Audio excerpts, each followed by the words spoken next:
হিন্দু ধর্মের প্রধান আরাধ্য তথা মহাদেব, যার কোনো আদি বা অন্ত নেই, যাকে সর্বদা হিন্দু ধর্মে প্রধান স্থান দেওয়া হয়।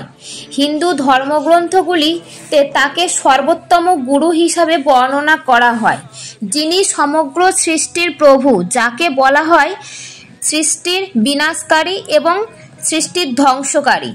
ভগবান শিব হলেন একজন নিরবধি সত্তা, যিনি তার ইচ্ছার মাধ্যমে এই মহাবিশ্বকে অস্তিত্বে এনেছেন। এছাড়াও তাকে চূড়ান্ত উৎস বলা হয়, যেখানে সবকিছু ধ্বংসের পরে শেষ হয়ে যায়। হিন্দু ধর্মে শিবের রূপটি মহিমান্বিত এবং বিস্ময়কর।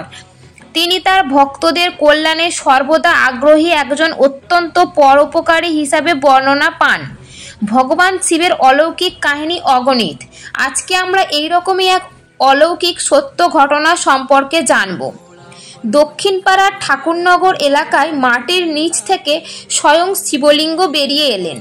গ্রামের এক মহিলা ভরে পড়লেন, বললেন বহু বছর ধরে ক্ষুধার্ত রয়েছেন তিনি, তাকে ভালো করে খেতে দেওয়া হোক।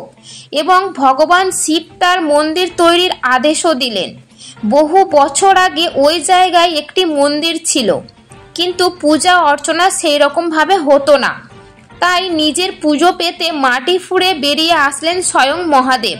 এই রকম আরও নতুন নতুন ভিডিও পেতে পৌরাণিক অভিধান চ্যানেলটি সাবস্ক্রাইব করবেন এবং পাশে থাকবেন। যারা মহাদেবের ভক্ত রয়েছেন, কমেন্টে হর হর মহাদেব লিখতে ভুলবেন না।